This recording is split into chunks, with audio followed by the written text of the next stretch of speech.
Everyone. तो आज NTA से संबंधित एक महत्वपूर्ण सूचना है, उसके बारे में हम लोग जो है डिस्कस करेंगे। तो अभी एक हाल ही में न्यूज़ देखने को मिली कि एनटीए अब भर्ती परीक्षाएं आयोजित नहीं करेंगे। ऐसा क्यों है, कैसे है और आगे इसमें क्या देखने को मिलेगा, उस पर हम सभी तमाम चीज़ों पर चर्चा करेंगे। तो अभी हाल ही में कुछ महीनों पहले आपने देखा था कि नीट परीक्षा में गड़बड़ी की वजह से बहुत सारे बच्चों में आक्रोश देखा गया था, जिसमें से केंद्र सरकार के द्वारा एक उसी एनटीए की भूमिका पर, भाई अगर जब बच्चों के द्वारा यह आक्रोश था और यह एनटीए के द्वारा जो नीट परीक्षा कराई गई थी उसमें कुछ गड़बड़ी की आशंका थी, जिसमें से एनटीए की भूमिका पर एक प्रश्न चिन्ह लगा, जिसमें केंद्र सरकार ने एक उच्च स्तरीय कमेटी का गठन किया कि आखिर में एनटीए यानी नेशनल टेस्टिंग एजेंसी, आखिर इसकी भूमिका कैसे होनी चाहिए, आखिर इसके कार्य कहाँ तक सीमित होने चाहिए या कौन कौन से ये कार्य करें, इन सभी चीज़ों पर इस उच्च स्तरीय कमेटी ने अपनी रिपोर्ट पेश की है। इस रिपोर्ट में बहुत सारे, अगर देखा जाए तो लगभग 37,000 सुझाव है, ठीक है, लेकिन कुछ महत्वपूर्ण सुझावों पर हम लोग बात करेंगे। जैसे कि सबसे पहला सुझाव यही है कि ये जो एनटीए है वो अब यानी कि राष्ट्रीय परीक्षा एजेंसी है, ये अब भर्ती परीक्षाएं नहीं कराएगी, ठीक है। दूसरी चीज कि अब एनटीए की भूमिका सिर्फ यही रहेगी कि जितना भी उच्च स्तरीय विश्वविद्यालय में प्रवेश परीक्षा होगी सिर्फ वही यह परीक्षा करा पाएगी, यानी कि अब भर्ती परीक्षा नहीं कराएगी। और काफ़ी इसके ऊपर चीज़ें भी थी कि भर्ती परीक्षाएं और साथ में प्रवेश परीक्षाएं ये दोनों कराना पड़ता था।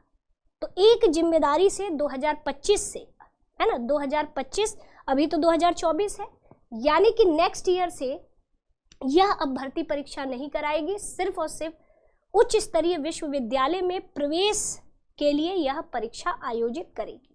और उन परीक्षाओं में आपका जेई की परीक्षा होगी, साथ ही नीट की परीक्षा होगी, साथ ही सीयूईटी की परीक्षा होगी, ये अब एनटीए कराएगा, यानी भर्ती परीक्षाएं नहीं कराएगा। साथ ही इस बात पर भी सुझाव दिया गया है कि जो जैसे कि स्वास्थ्य मंत्रालय है उससे भी डिस्कस होगा और इस पर चीज़ें बनाई जाएंगी कि जो नीट की परीक्षा है वो किस तरीके से हो, यानी ऑनलाइन यानी कि कंप्यूटर बेस्ड टेस्ट हो या फिर पेन पेपर मोड में हो, ठीक है। क्योंकि जेई में तो ये सीधे सीधे कह दिया गया कि भाई सीबीटी मोड में कंप्यूटर बेस्ड जो टेस्ट होगा उसी माध्यम से परीक्षा कराई जाएगी। अब नीट में भी स्वास्थ्य मंत्रालय से सीधे भाई डिस्कस किया जाएगा कि परीक्षा किस माध्यम से होनी चाहिए। तो ये दूसरा जो है आपका सुझाव था। और एक सुझाव ये है कि जो केंद्र बनाए जा रहे थे और जहां पर ये आशंकाएं थी धांधली की परीक्षाओं पर, तो उसमें भी सुधार पर चर्चा की गई है कि किस तरीके से उसमें भी सुधार किए जाए, ठीक है। तो कुल मिलाकर के ओवरऑल अगर देखा जाए तो सिर्फ यही है कि अब जो एनटीए भर्ती परीक्षाएं नहीं कराएगी, सिर्फ और सिर्फ कैसी परीक्षाएं कराएगी, तो अब उच्च स्तरीय विश्वविद्यालय में बच्चों के प्रवेश के लिए ही परीक्षाएं कराई जाएगी। और दूसरी चीज, एक चीज और है कि यहाँ तक कि एनटीए में ये भी सुधार होगा, यानी पहले से ही ये गाइडलाइन बना दी जाएगी कि किस परीक्षा को किस माध्यम से सीबीटी मोड में कराई जाएगी या पेपर पेन मोड में कराया जाएगा, ये भी पहले से ही डिसाइड हो जाएगा। और यहाँ तक कि एनटीए का 2025 में दोबारा से पुनर्गठन होगा, ठीक है, फिर अपने इसके नए गाइडलाइन जारी होंगे। तो यही एक बहुत छोटी सी सूचना थी, क्योंकि अब इसके ऊपर भी जिम्मेदारी कम होगा, अब ये पूरी तरीके से प्रवेश परीक्षाओं पर ही फोकस करेगी। तो आज के लिए इतना ही। आप सभी का मेरे प्यारे स्टूडेंट्स शुक्रिया।